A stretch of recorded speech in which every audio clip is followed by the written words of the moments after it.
Welcome to horizontally launched projectiles.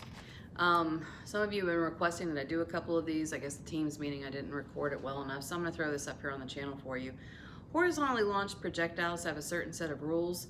When you read the problem, some things will be implicitly given to you, but other things you have to kind of figure out on your own. So what I'm going to do is, there was a problem in the book that I asked you to at least try to set up. It says that you're throwing a stone horizontally at a speed of 5 meters per second from the top of a cliff that is 78.4 meters high. You're supposed to figure out how long it takes the stone to hit the bottom of the cliff, and from the base of the cliff, where does it land. So you're throwing a stone horizontally off of a cliff. So you need to draw a picture. That's a cliff.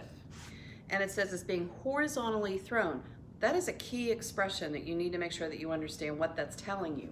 That is telling you that you have been given the x velocity, and the x velocity is 5 meters per second. That does not change throughout the trajectory of the stone. So I'm going to exaggerate the trajectory of the stone as it hits the ground.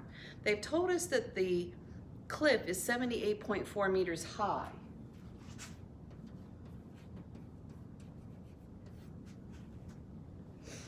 And that's pretty much it.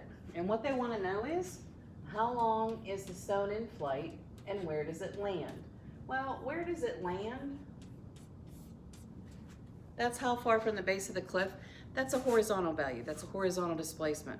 So what you need to remember when doing any of these problems is you can use any of the equations that we've had before, but you have to keep everything as an x and everything as a y.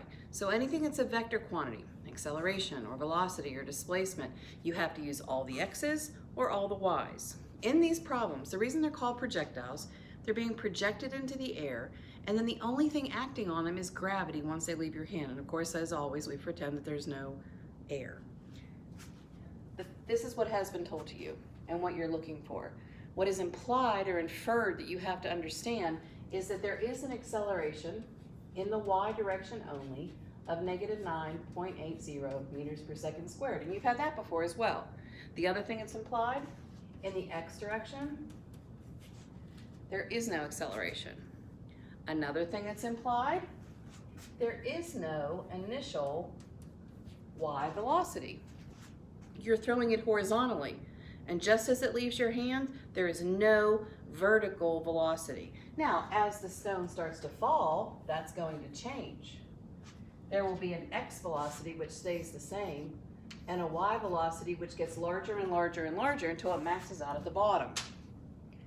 So you're allowed to use any of the straight line motion equations that we've learned previously, but you have to make them all y or all x. The first equation, the average velocity equation, is really just using the x direction.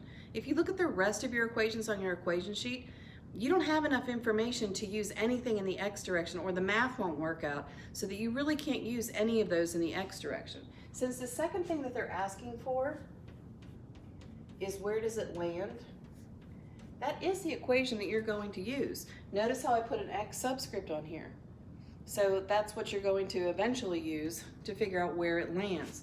The problem is, where it lands also needs to know the amount of time of flight, which we don't know. So that means we have to use all of the y values and an equation to figure out the time. If you look at the ones that are on your equation sheet, you don't have a final y velocity.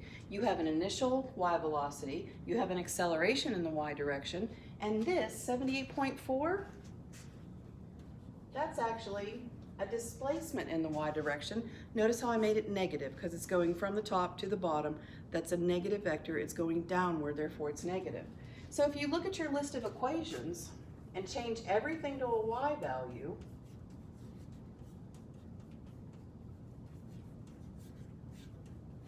you can use this equation.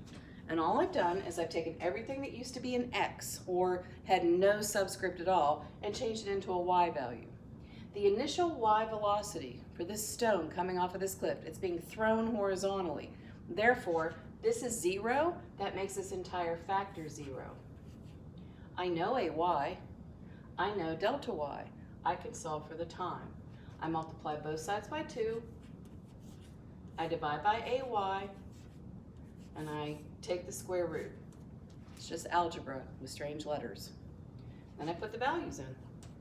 The time is equal to 2 times negative 78.4 meters divided by the negative 9.8 meters per second